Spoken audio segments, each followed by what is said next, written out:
At exactly 5 minutes past dawn, with the sky still unsure whether to cry or smile, BC stepped out of her small town for the last time, unaware that the city she believed would save her was already sharpening its edges. Leaving her small town for the city was an exciting moment for BC.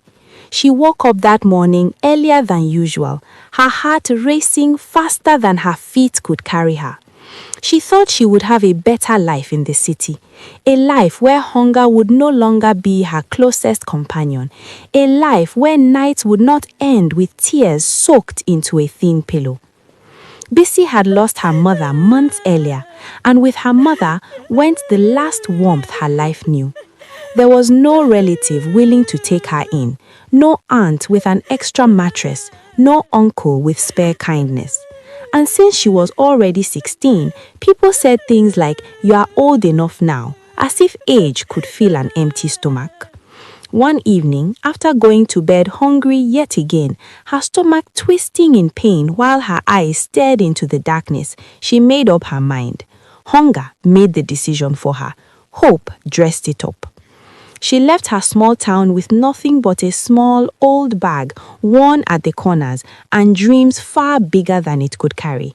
The journey to the city felt like a promise. Every passing mile whispered that life would finally be different. But when she arrived, the city did not welcome her. It stared back coldly, loudly, indifferently. The hardship came immediately. No shelter, no food, just her small old bag and her hungry stomach.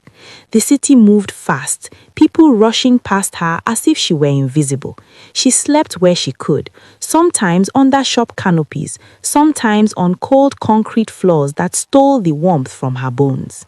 Her stomach growled endlessly, a painful reminder that dreams do not feed you. She faced unforeseen challenges the moment she arrived. Simple things became battles: finding water, avoiding men whose eyes lingered too long, keeping her bag close as if it were her last piece of identity. At night, fear kept her awake more than hunger did. Every sound felt like danger. Every shadow felt alive. After days that felt like years, she found a small job selling foodstuffs. It was not much, but to Bisi, it felt like mercy. She stood for long hours under the sun, her feet aching, her hands smelling of spices and smoke. With her first earnings, she bought food. Not fancy food, just enough to quiet the pain inside her stomach. For the first time in a long while, she slept without crying. Soon, she was able to get a place to stay. It wasn't much, just a cramped room with cracked walls and a leaking roof, but it was hers. A door she could lock, a floor she could lie on without fear.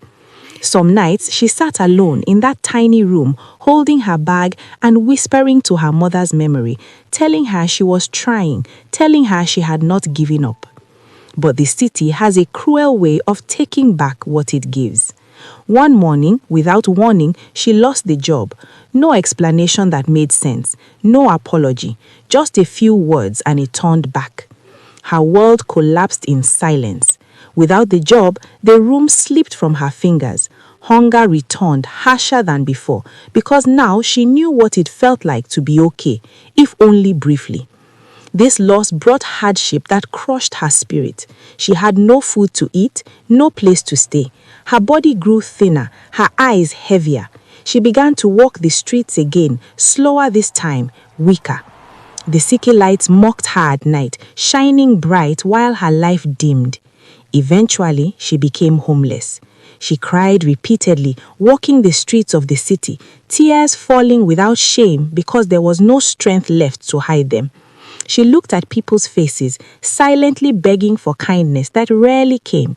Some ignored her, some scolded her, some looked at her with pity that never turned into help. Life was hard, very hard. Each morning she woke up not knowing where she was, her body stiff from sleeping on unforgiving ground. Her stomach burned with emptiness, her throat dry from thirst. Yet every day, before standing up, before facing another cruel sunrise, she made a prayer. Sometimes it was just a few broken words, sometimes it was only tears. She prayed to God for a way out, even when her faith felt as thin as her body.